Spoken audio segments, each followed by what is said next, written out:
Enfants et bagages sur les épaules, à pied ou en moto, ces déplacés affluent dans la ville de Nzulo, à une vingtaine de kilomètres de Goma. La plupart arrivent de Minova, localité de 65 000 habitants tombée aux mains du M23 en début de semaine. D'autres viennent de plus loin encore et vivent dans un état de fuite permanent. Chez moi, c'est à Karuba. Le M23 nous a poussés à fuir jusqu'à Minova. Nous commencions tout juste à nous installer là-bas et voilà qu'aujourd'hui, je suis encore obligé de partir. Une fois arrivés à Nzulo, de nombreuses familles errent dans les rues bondées, sans savoir où aller. Ici, aucune structure d'accueil n'est en place et certains habitants commencent à craindre que l'afflux massif de déplacés ne provoque des pénuries alimentaires. Nous accueillons tout le monde, mais cette présence crée une psychose au sein de la population. Les habitants craignent de mourir de faim. Nous ne cultivons pas et nous vivons grâce au lac Kivu. Mais avec la chute de Minova, il sera probablement impossible de pêcher. Nous sommes très inquiets. La prise de Minova représente une nouvelle avancée pour le M23.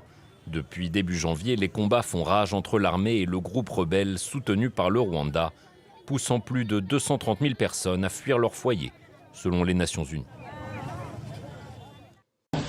Mais Dieu va trembler. On prie que tout se passe bien. Toujours en Afrique. J'ai vu quelque chose encore avant-hier qui m'a dérangé.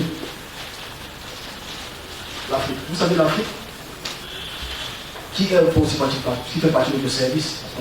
L'Afrique, Dieu nous a permis d'avoir des messages qui concernent le cœur de l'Afrique, irrespectif des incompréhensions. Le conflit entre le Rwanda et le Congo, je l'ai annoncé en 2007. 2007, je l'ai annoncé en 2007. Et depuis 2021, 2018, pardon, je me réédite encore, parce qu'on me montre encore tous ces pays-là. En 2022, j'ai vu quelque chose qui m'a dérangé pour le Rwanda et le Congo.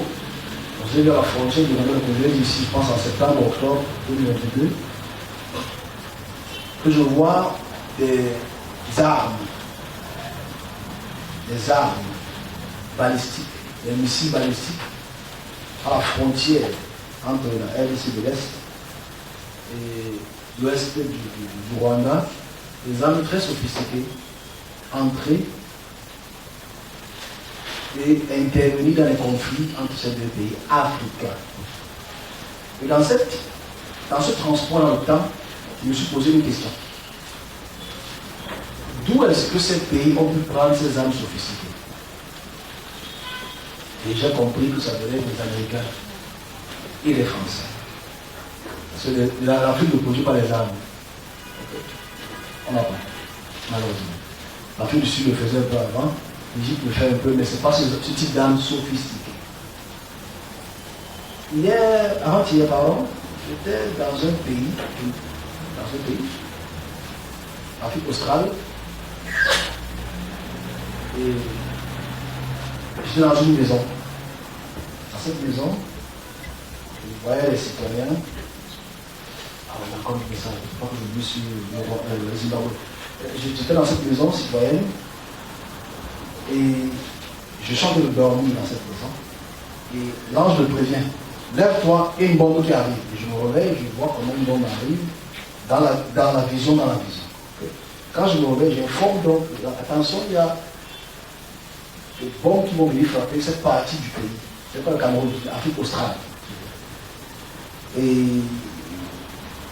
je le transporte donc hors de la maison. Et je vois comment il y a les missiles sol-air qui frappent et les radios qui parlent.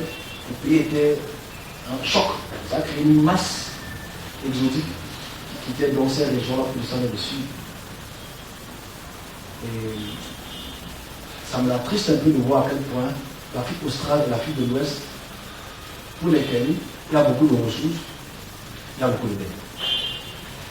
L'Afrique de l'Ouest, l'Afrique australe, il y a beaucoup de ressources, il y a beaucoup de dégâts.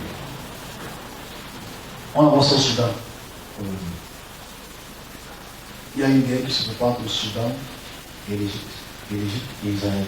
Moi, je l'ai annoncé, il y a quelques temps. Mais qui sont les personnes qui alimentent cette idéologie pour que nous puissions bombarder nos voisins? Qu'est-ce qu'ils gagnent ici à la guerre dans un territoire? Ok, s'ils te donnent les armes, qu'est-ce qu'ils prennent? Voilà le problème. Donc en fait, s'ils arrivent au Zimbabwe aujourd'hui, parce que le Zimbabwe, ils veulent mettre un conflit entre le Zimbabwe et l'Afrique du Sud. Ça, je l'annonce depuis 2019-2020. Je commence par l'Afrique de l'Est. Je l'ai déjà exprimé le 24 septembre 2022. Je le réitère encore aujourd'hui parce que il y a quelques jours, j'étais en discussion avec, spirituellement avec certains dirigeants de certains pays de l'Afrique de l'Est. Et dans cette discussion, ils avaient un peu peur de la situation qui aura, c'est-à-dire entre le Rwanda, la Tanzanie, le Zimbabwe, le Congo et les pays aux alentours. Il y a des situations qui vont émerger par rapport au M23, qui vont se diriger vers certains pays du sud-est et apporter des troupes dans ces pays-là. Donc j'ai envoyé ce message-là comme je le fais d'habitude aux autorités compétentes, pour qu'ils puissent déjà, que les forces de coalition de l'armée, la coalition burundaise et les pays de l'Est, même l'Égypte aussi, puissent vraiment irriguer cette population et ces combattants, chacun respectivement dans leur pays. Mais ça ne va pas se passer ici. Ça va apporter donc des troubles dans ces pays et des affrontements sévères, très bientôt.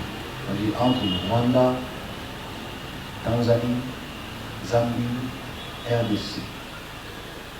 C'est important parce que hier, il y a eu une tentative de coup d'État au Soudan, causée par la puissance égyptienne. Je ne vais pas entrer dans ça, je l'ai annoncé il y a quelques temps. Que les Égyptiens vont commencer à faire des choses qui vont affecter les pays de l'Est. Il y a quelque chose de je prends ça comme un exemple peut-être d'expression temporelle pour prévenir les populations de ce qui arrivera dans ces lieux-là. Je prends ça comme un exemple.